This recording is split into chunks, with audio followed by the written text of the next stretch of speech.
This is Art's Ticket, brought to you by the new...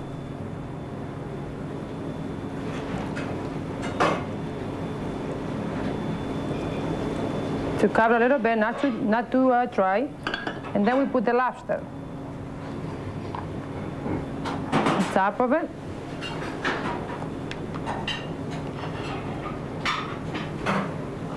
And now this is the Spanish paella, all ready to go into the oven.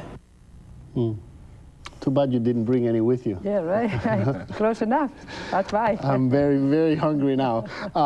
Tell me, I saw you sort of decorating the dish. How important is that when you, as a chef, before it goes out to the public, the decoration of the food, the presentation? How important is that? Yes, I think it's very important that you know, it's appear to the eye, the way the food comes out. Yes, the presentation is very important. Yes. Not all the paellas I have seen have a huge lobster on top of it like yours does. Yeah. So that certainly has an impact. Oh, right. Yeah. It's eye-catching. Right. Yeah. It's an impressive dish.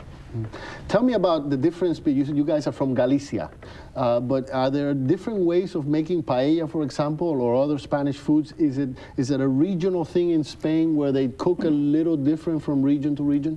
Yes, I believe so. Some places, some parts of Spain, they use rabbit instead of chicken. Like there's two types of paella. There's one that is just seafood and rice, and another one that is called Valenciana, which is also has chicken and sausage. Paella Valenciana. Right, yes. paella Valenciana. And some parts of Spain, instead of using the lobster, they use langostinos, different types of seafood, and rabbit, which comes out very good also. It depends what part, you know. This is definitely the most famous Spanish food, the paella nowadays, especially in this, certainly in this country, when you think of Spanish food, you think of paella, right? It's the most well-known dish that they have, yes, from that part. And your best seller? Probably yes. Yeah, probably one of the best sellers. Okay, so when people are eating paella, what kind of wine should they have with it? And do they make mistakes in terms of like choosing the wrong wine? Well, sometimes with the wines, when you're dealing with seafood and fish, you're probably always better off with a dry white wine, which goes a lot smoother and the flavor is a lot better for seafood. We have a lot of nice wines that we can recommend. We have the Marqués de Riscal, which is a nice dry Rioja. We have the Montecillo. We also have Campo Viejo Albor, which is a nice dry, just a perfect wine that goes great with either seafood or any type of fish. So we recommend those wines. So Spain has great white wines and great red wines. I noticed that all the wines you list are Spanish. Correct. So if you're going to have a Spanish paella, you might as well have Spanish wine. Well, yes. we'll have a sangria also, Plus we homemade have homemade sangria, which is Correct. the most, you know. Which goes good with anything, right? And tell me, just name a few of the other major dishes of Spain that are well recognized other than the paella, since we've devoted so much time here to the paella. What are some of the other dishes that are important?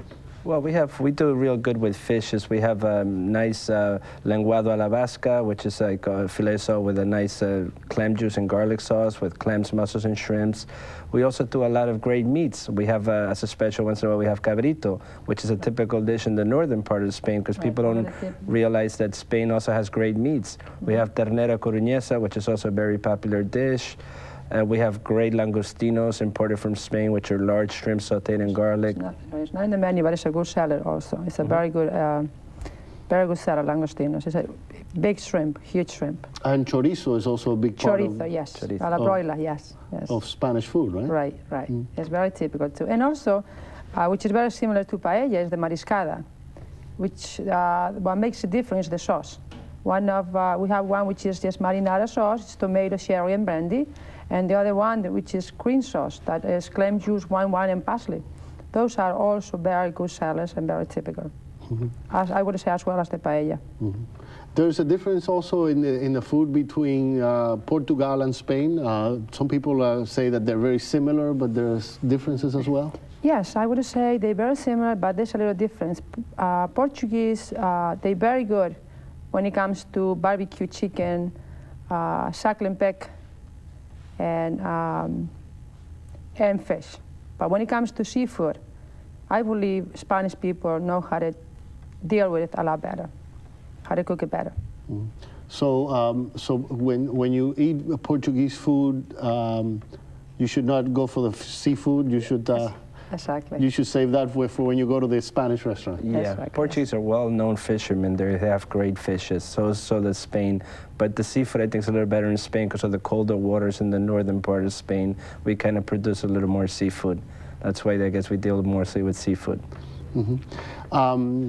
What is it that makes people so interested in Spanish food in this country? I mean, from what I'm hearing from you guys, this is a legitimate Spanish food as opposed to Yes. new. This is the kind of food that I would eat if I was in a restaurant in Spain. And you would eat it, in a country restaurant in Spain.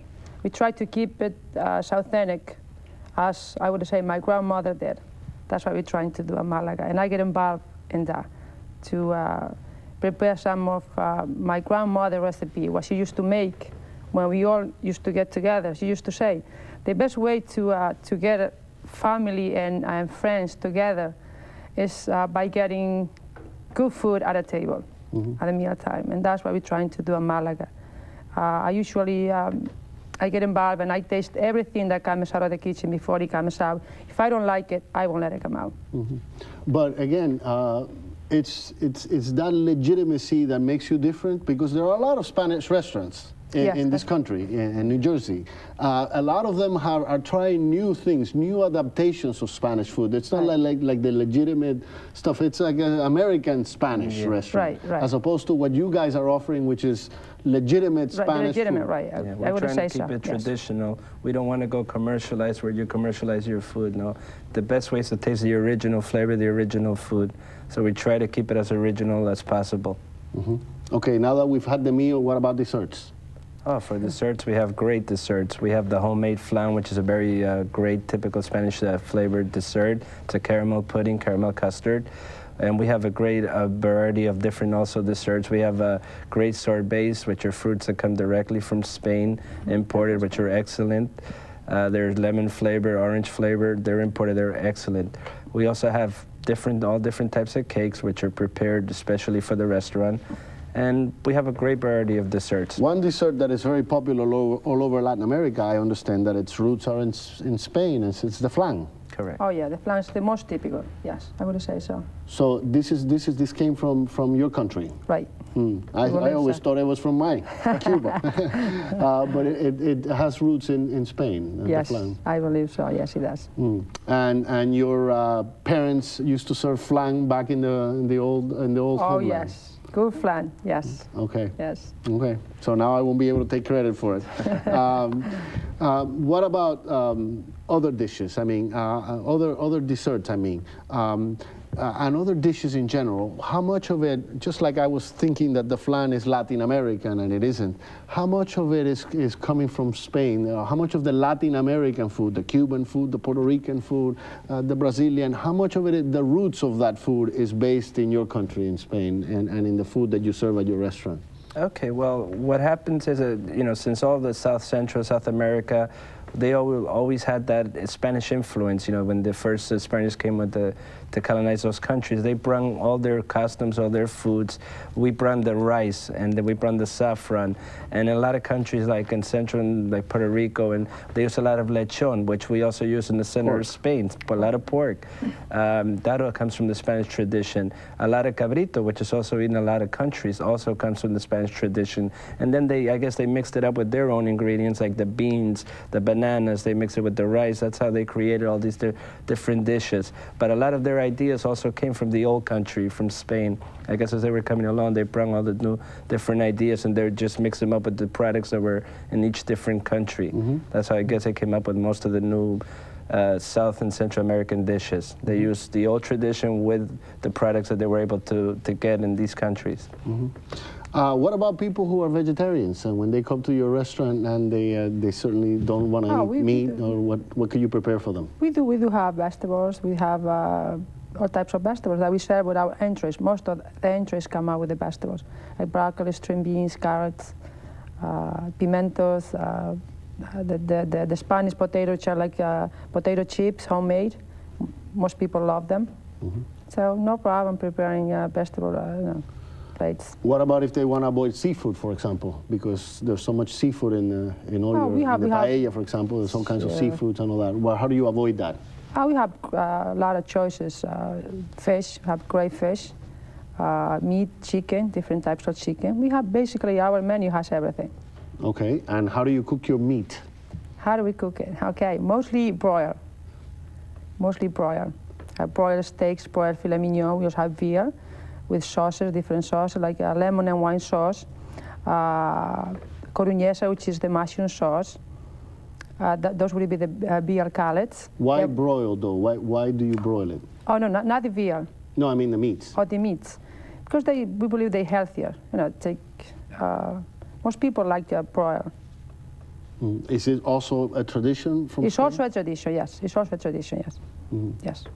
Ramiro, in your restaurant, how important, in your 4 restaurants, I should say, the family restaurants, how important does your family consider the atmosphere of the place, el ambiente, como decimos en español, the atmosphere, sure. that you feel like, not only you're eating legitimate Spanish food, but that you feel like you're in Spain for a little while when you go into your restaurant? Yeah, that's one of our biggest concerns is we want to make people feel that they're away. We want to make them feel like they're away on a trip, like they're away in Spain and they're not in the U.S., that we try to make everything as close to Spain as possible.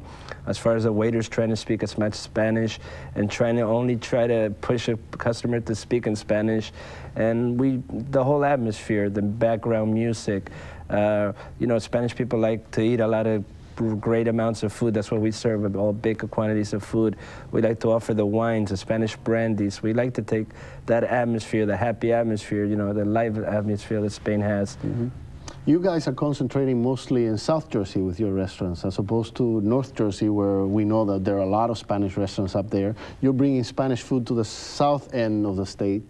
Why is that? Because you felt that there were less here and less competition and a good chance to make a start? Right. We were getting a lot of customers at the other place, at the Spain end, which is in Piscataway, as I said. And that's how the whole idea started. A lot of people traveling an hour to go eat Spanish food. Mm-hmm. And did it scare you that there weren't a lot of Hispanics in this area, or were you aiming to cater to the non-Hispanic as well? How many of your customers are Americanos? Well, we have a big percentage of everything. We have a mixed customer base. We have a lot of Hispanics, and we also have a lot of American, a lot of different mixed cultures. From, I guess we kind of try to cater to everybody. Mm-hmm. So we were lucky in this area. We kind of we brought something new to the area, so it was nice the way people reacted to it. So I think the area needed a change of pace from what was here at that time.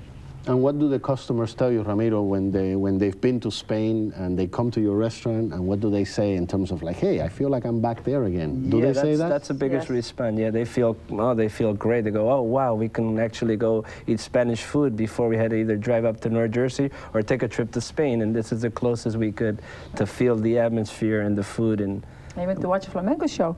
They don't have to go to south of Spain anymore. So people do react positive, yeah. What is it about Spanish food? Practically every food of the whole world, all kinds of foods, now have a fast food version of that, And in Spanish food, I don't see that happening with the fast food Spanish restaurants. Is it because of the way it's prepared, that it's so intricate? Because of the way it's prepared and the quality of food that we're dealing with. Yeah, yes. When you deal with seafood or fish, to get the real flavor, you kind of really can't have prepared sauces. You can't have pre-cooked fish because the flavor's not going to be there. So that's really hard to try to turn this type of cuisine into a fast food cuisine because it's very typical. I don't really think the fast food will kind of work with this type of cuisine. Mm-hmm. You lose the flavor, and that's the main ingredient is the flavor. Everything is fresh. Everything is prepared at the moment. Mm-hmm. Yeah.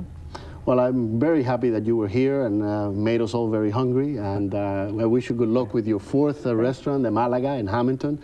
And I certainly will make a stop by there now that I'm so hungry. And it's a pleasure having you on the show. And I wish you good luck. And I think you've taught a lesson to a lot of people who didn't know a lot about Spanish food, including myself.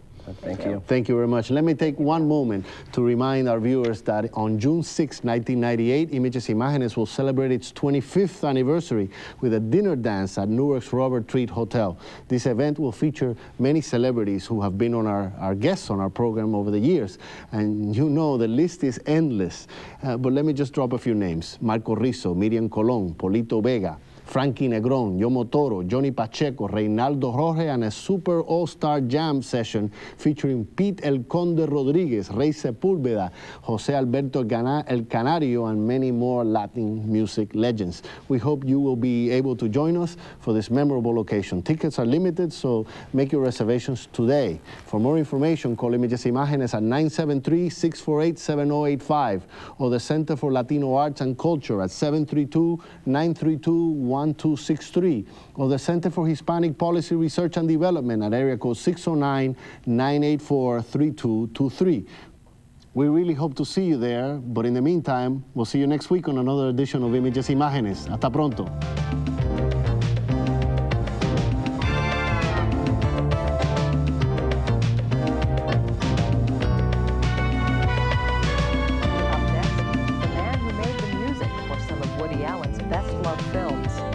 Star baritone from the Opera Festival of New Jersey, and ballet in the woods. Stay tuned for State of the Arts.